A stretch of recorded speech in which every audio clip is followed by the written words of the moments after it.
అందరూ సమానంగా తీసుకోరు. బలం ఉన్నోడు 4 పనులు ఎక్కువ తీసుకుంటాడు, బలం లేనోడికి అసలు పనులే దొరకవు.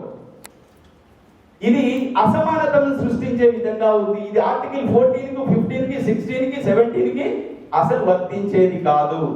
కాబట్టి ఈ మామిడి పండ్ల కంపెనీ అంతా ఒక దగ్గర పోసి తీసుకొని అని అనకుండా మనమే వాళ్ళని గుర్తించి ఇగో వీళ్ళకి ఇన్ని పనులు ఇవ్వాలి, వీళ్ళకి ఇన్ని పనులు ఇవ్వాలని చెప్పి ఏ గంప ఆ గంప విడివిడిగా ఇచ్చేస్తే అందరికీ చెందుతాయి, ప్రతి ఒక్కరికి వర్తిస్తుంది, అందరూ అనుభవిస్తారు.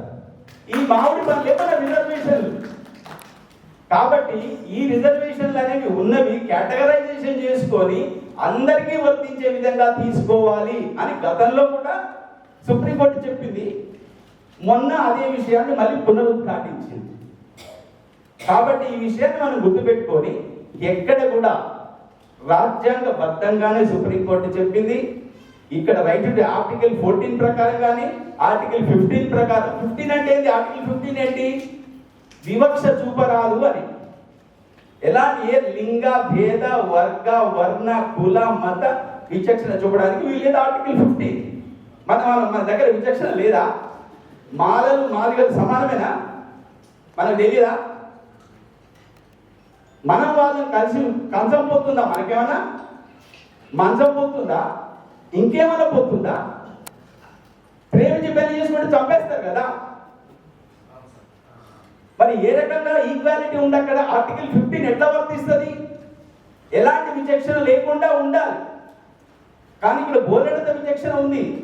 మరి దాన్ని ఈక్వలైజ్ చేయాలి అంటే ఆర్టికల్ 15 వర్తింప చేయాలి అంటే కేటగరైజేషన్ అనేది అవసరము.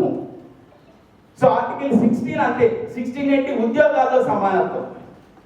ఉద్యోగాల్లో సమానత్వం ఉందా మనకి? ఇప్పుడు మనకు తెలుసు కదా, ఉద్యోగాలు వేస్తే వాళ్ళు ఎన్ని ఉద్యోగాలు కొట్టుకోపోతున్నారు, మనకి ఎన్ని ఉద్యోగాలు వస్తుంది మనకు తెలుసు. అక్కడ కూడా ఇన్ఈక్వాలిటీ ఉంది. కాబట్టి ఆర్టికల్ 16 కూడా మనకి వర్తింపజేయాలంటే కేటగరైజేషన్ అనేది అవసరం. ఆర్టికల్ 17 అంతే, అస్పృశ్యత నిషేధం అది. సో ఈ రకంగా మనకి ఏ రకంగా చూసినా కూడా సుప్రీంకోర్టు ఇచ్చినటువంటి తీర్పు రాజ్యాంగబద్ధంగా ఉన్నది. కాబట్టి ఈ వర్గీకరణను ఎవ్వరు ఆపలేరు. It's final. కాబట్టి దీనికి మనమందరం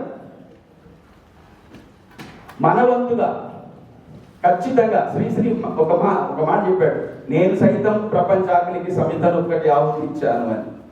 అలాగా ప్రతి ఒక్కరం కూడా ఒక్కొక్క ఆయుధం లాగా వచ్చి మనము 10 మందిని చైతన్యం చేసి ఈ ఉద్యమానికి కదిలించే విధంగా, ఈ ఉద్యమాన్ని ముందుకు తీసుకొచ్చే విధంగా నిర్వహించాల్సినటువంటి బాధ్యత విద్యావంతులుగా మన మీద ఉన్నది. ఎప్పుడు గుర్రం జాషువా గారు చెప్పారు, ముప్పు ఘటించి వాని కులమును కలిమిని కబలించి దేహమును పిప్పి అనొచ్చు, ఈ భరత వీధుని పాదము కండకొండగా చెప్పులు కుట్టి జీవనం చేయును గాని నిరాకరింపలేదు ఎప్పుడు. అప్పు పడ్డది సుమి భారతావని దీని సేవకు. అంటే ఈ చాతుర్వర్ణ వ్యవస్థ, మనధర్మ వ్యవస్థ ఎంత అనగదొక్కినా కూడా వాని కులమును కలిమిని కబలించి దేహమును పిప్పి అనర్చి, ఇంత చేసినా కూడా భరత వీధుని పాదం కంటకుండగా చెప్పులు కుట్టి జీవనం చేయును గాని నిరాకరింపలేదు ఎప్పుడు. అలాంటి ధర్మయుద్ధం చేస్తున్నటువంటి మనము ఎప్పుడు కూడా విజేతలమే. కాబట్టి సక్సెస్ ఎప్పుడు కూడా మన వైపే ఉంటుంది అనే విషయాన్ని గుర్తుపెట్టుకొని ఈ రేపు జరగబోయేటటువంటి చరిత్రలో మనకు ఒక 2 విషయాలు. గాంధీ ఒక విశిష్టమైన ఉద్యమాన్ని నడిపిండు. మీకు ఐడియా ఉందో లేదో, హిస్టరీ లెక్చరర్స్ ఉంటుంది. ఏంటి అంటే స్వాతంత్ర ఉద్యమం కాదు, దండి సత్యాగ్రహం. గాంధీ అంటే దండి సత్యాగ్రహాన్ని గుర్తుపెట్టుకోవాలి. స్వాతంత్ర ఉద్యమం అంటే గాంధీ ఒక్కరి సొత్తు కాదు, ఎంతో మంది త్యాగధనుల యొక్క బలిదానాలు ఉన్నాయి అక్కడ.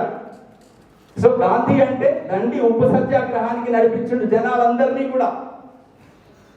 అలాగే బాబాసాహెబ్ అంబేద్కర్ మహద్ చెరువు పోరాటానికి నడిపించిండు.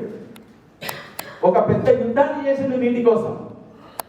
రేపు ఫిబ్రవరి 7వ తారీఖు నాడు వేల గొంతులు లక్షల డబ్బులతోటి ఒక మహాయుద్ధ పేరు మోగించడానికి మన కృష్ణ సమర పేరుని ముందుకెళ్ళబోవడానికి సిద్ధంగా ఉన్నాడు. కాబట్టి చరిత్రలో అవి ఎట్లయితే నిలిచిపోయినాయో ఇవి కూడా భారతదేశ చరిత్రలో సువర్ణాక్షరాలతో లిఖించబడే విధంగా రేపటి యొక్క కార్యక్రమము మనం జయప్రదం చేయాల్సినటువంటి అవసరము ఎంతైనా ఉన్నది. కాబట్టి మిత్రులందరికీ ఈ అవకాశం ఇచ్చిన ధన్యవాదాలు తెలియజేసుకుంటూ థ్యాంక్ యూ.